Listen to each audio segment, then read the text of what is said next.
friends, it is your Uncle Voldemort again. Now, what I thought I'd do today is do an unboxing of some Centurions and pass on a couple of bits of information which I think are very important. Again, nothing earth-shaking, and this is only for beginning players, so no problem at all. Okay, but let's, why have I bought some Centurions? Well, one, I've always wanted them. Previously I was playing Blood Angels, I still do. I've got a lovely painted army of those, well, majority of them are painted. But I wanted to try Crimson Fists. It seems that was a very zeitgeist move. Everybody's playing Crimson Fists, who knows why, but it's absolutely brilliant. Okay, now why did I get some Centurions? Because I wanted a bit more punch in my army. And also they're just lovely figures, as I say. I've always wanted some. I didn't like them originally, but they've grown on me, and they're funny little fellows. We're going to unbox that while I talk to you about a couple of things. Now, the title of this video is going to be why you should start before you've finished. What do I mean by that? Okay, now there is this fixation in gaming, especially in Warhammer, and everyone says exactly the same thing, which is I will not buy any new models until I've painted everything I've got.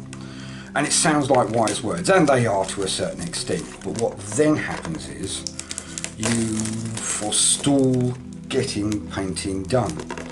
You actually make it into a chore. I cannot enjoy one element of the game, and retail therapy is definitely an important element of this game. Sometimes you fill in the holes in your hobby hole, your hobby experience by buying. Now that's not usually a bad thing, unless of course the buying and acquisition itself becomes all-consuming. Then obviously you've got a problem, it's called addiction, and you need to stomp on that. But why you should start before you finish. Now obviously you've seen, I hope, a couple of the back reps, even a couple of minutes. And you've seen that all of my figures were not painted because I wanted to use Crimson Fists. I'd had a load of models, I got the new Primaris, and I didn't actually play with them very much, or not very forcefully. I was considering painting them up as Blood Angels. Then I thought, well, I've got so many Blood Angels, I might as well actually try a different army. I've got enough for that, and that's not gloating or anything. It's just I've been slowly collecting over a very long time. I'm not a man of incredible means or anything. I don't have an incredibly powerful job. This is my hobby. Other people would spend 20, 30 quid going to the gym buying water and other such things. Well, I buy figures and I play with them. So it's nothing serious. It's just a really, really good hobby. Okay, so why is it important to start before you finish? Now, a lot of people will say that they wouldn't put an unpainted model on the board. And I think to a certain extent that's a bit of a mistake, because realistically you get drive and impetus to actually paint your models when you've played with them. When you've played with them unpainted, you see how good they are, you want to play with them. It gives you a real reason to actually paint them. Otherwise it's just a hypothetical reason, it's a goal, and as soon as you set something as a goal, it can, I'm not saying it always does, maybe it's just me and many people like me, but not everyone, but a goal can become a burden, it can become a chain around your neck, and it can take the pleasure out of it. This is supposed to be a recreation. You see a lot of negativity online, people are peeved about 1,000,001 things. It's never usually the models they're talking about, they're angry about other things.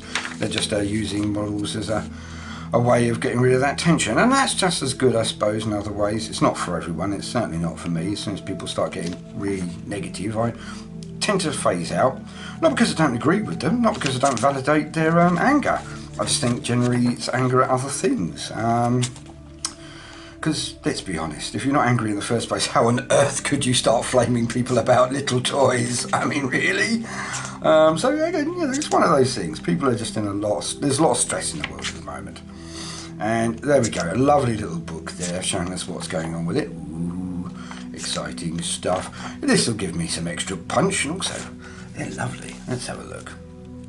Okay, so when you've actually played with an army, and some of the figures aren't painted, etc., you then go home with a fire in your belly. I want to paint X unit. Oh, Gerald over there, you know, that chaplain did amazingly well. I want to paint him better. I want to get him up, and And sometimes what's really funny is, say, if you've got someone who's really done well, say against Eldar or something, you can always ask the other Eldar player, or if you've got a bits box and you've got some in, paint up an Eldar head, put it on his base, give him almost a kill counter. No, not for each one, but for each battle he's done really well in, you can put some, iconography and bump on it to boost it up. But you only get that kind of feeling, you only get that kind of impetus when you're actually playing with them. Now, painting can be a joy. It's supposed to be very, very relaxing, and it is. But I'll tell you what's more relaxing is painting it because you want to play with it. It's that giddy schoolgirl little situation. It's no offence to anyone, it's just a term of phrase because I'm quite old. It's that jumping for joy when you've finished it. If you've never played with it, you will jump for 90% joy maybe, a job well done and a fantastic paint scheme. But if you've also got that lustre of, and I'm going to play with him next weekend, and he's going to kick even more butt now that he is painted, it really adds to the thing. It adds to your drive to do it, adds to your enjoyment of the game, and it adds to the accomplishment of painting. Another thing is, if you say, yeah, I will not play with this figure until I've painted it fully, the danger is you may never finish it, because again it goes onto a list, and we all have lists. We have lists of things we need to do, things we have to do, things we could do if we had enough time. Everyone's got endless lists of things to do. Now, no matter how motivated they may be, how brilliant and organised they may be, they usually have a list. Now, putting your hobby on your list can sour the entire event. And I've known myriad people who have said, I will play this army only when it's completed, and 2 years down the line they've still not played the army. And I said, come on, bring it out, let's have a go. Oh no, I promised myself that I would not do it until I had finished. And then of course they spent 2 years with an army which is seen as an absolute chore to paint, a chore to get ready, because they've never played with it. Now if you play with it, then you will get that thing finished faster and better, and it will be a joy instead of another pressure. And at the very end of the day, again, no offence to any of the painters out there, what you do is absolutely amazing, and if painting is just your thing, that's great. But for people on this site, I would imagine that most of them are actually players and want to play for fun. So if you are playing for fun, you really want to get things done quickly, and you're robbing yourself of the play factor. And that is where the actual relaxation really should come in, the hanging around with your friends. The legend of your army is built on the battlefield, not on the painting board. And again, there's no offence to anybody who loves painting. Many of my friends are absolutely fantastic, phenomenal painters, but then after they just don't play as much. And again, it's their hobby, they can do what they like with it. Oh, just an aside, look at this. Look at these pauldrons, etc. They're just fantastic. Every single bit on here is so meticulously put together. It's going to be fun to put these together. It's going to be even more fun painting them, and it's going to be even more fun at the end to kick some heads in with them. For Dawn, of course. Now, another thing about painting and playing is if you play your army, you will generally know what your army does.